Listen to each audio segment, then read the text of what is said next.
Hello, I'm Joshua Farnsworth, and welcome to my traditional woodworking school here in Earlysville, Virginia. In this video, Elia Bazari is going to show how to do steam bending while he's building a Windsor chair. So I hope you enjoy this video.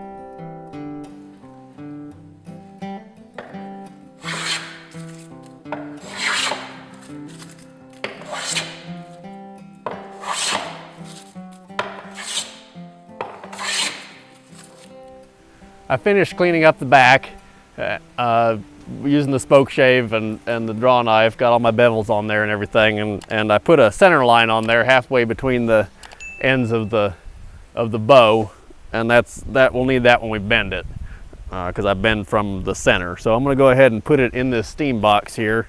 I've got you can see some racks in there, so I'm going to put it up as high in the steam box as I can get it because that's where all the heat is.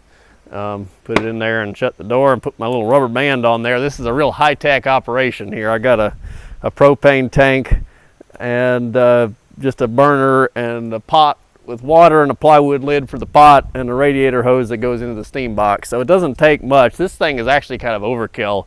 I teach 10-person classes, and so I need a big box.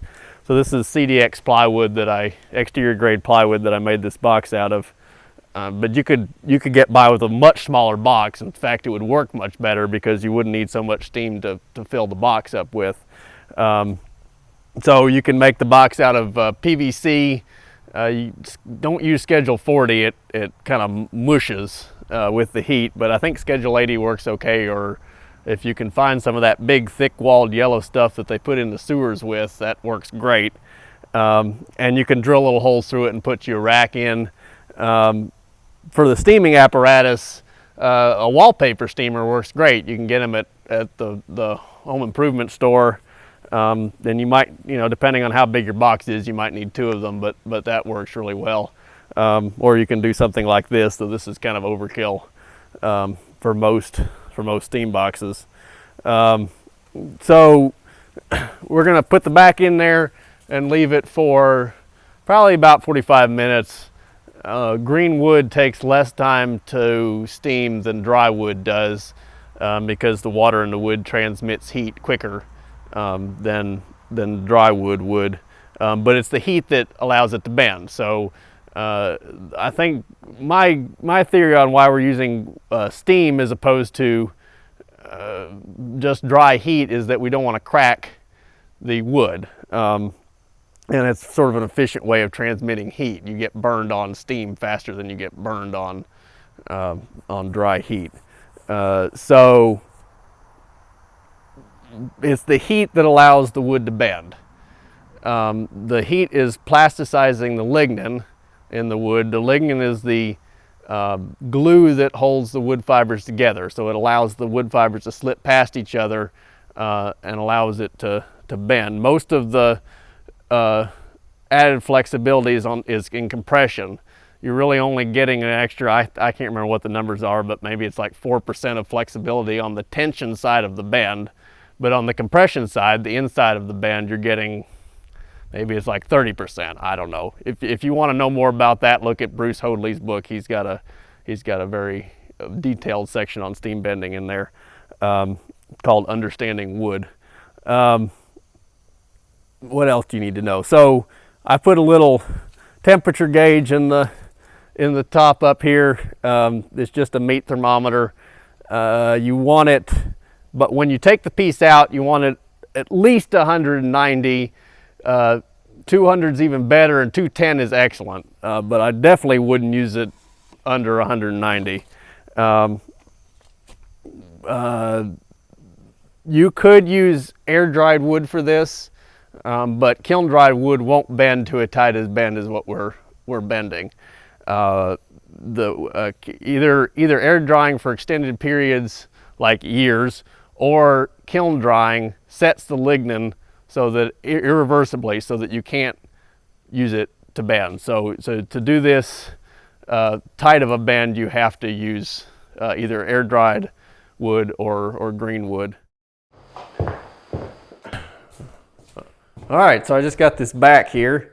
It's been steaming for about 45 minutes or an hour or something. you notice I've got all my tools ready to go. So you want to do this in an efficient manner, but there's no rush. You don't have to be running around like a chicken with your head cut off to do this. You got probably a minute, minute and a half to bend it or something like that. I'm going to wedge that in there, make sure my center line is lined up with the center line, and you also want to make sure that these handholds are facing away from you and that this curve is facing up. You don't want to do it the other way around. So now I'm just going to bend this around. Oops, my bench is slipping. Bend it around like that. When you're pulling on that, you want to make sure you're pulling from the thick part, not out here from the thin part, or you might kink it. So get that in there. Don't worry about the wedge. You're going to put your hand there to back it up and bend it right around. Lost a couple fibers there, but I think that's okay. They pulled up a little bit. Pull this side around. Get that in there. Come on, you rascal.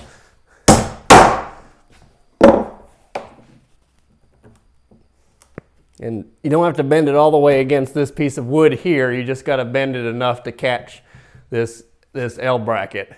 So now I've got all the time in the world. I just need to finish putting the wedges in. Make sure that I've got the same gap here between the form and the piece of wood. So you want to make sure you have the same gap here as you do up here. So you can see I've got a bigger gap there than I do here. So I need to put a wedge down at the other side there.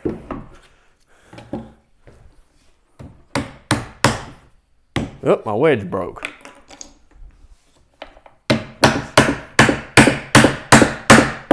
All right, that looks good. So the other thing you want to check is to make, whoops, you can see I'm excited.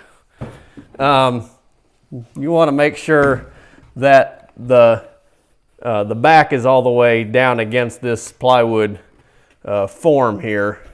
So it feels like I need to drive the sides down a little bit right there and right over here. So I'll take a little pin and drive it down all the way around. This side's not wanting to go. Well, as Roy would say, you get the idea. Yeah, so that's about it. You want to make sure it's down. You want to make sure your center line is still centered. The only other thing I do is I put a wedge here, and you can also put a spring clamp there if you think you need to, pinching that. But I put a wedge there because when you're looking at the front of the chair, you want the handholds to be level or tilted slightly out, but you don't want them tilted in towards the center of the chair. So looking at the front of the handholds, you want them tilted out slightly. So this is a way to achieve that. You put a wedge on the inside of the bend, and then you can put a spring clamp out here. I got the plans for this bending form from Curtis.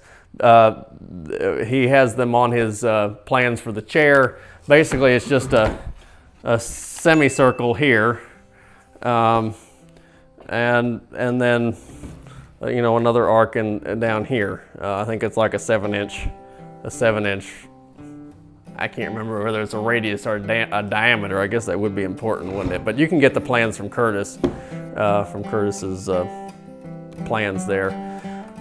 If you're interested in learning traditional woodworking, come take a class at our school in Earlysville, Virginia.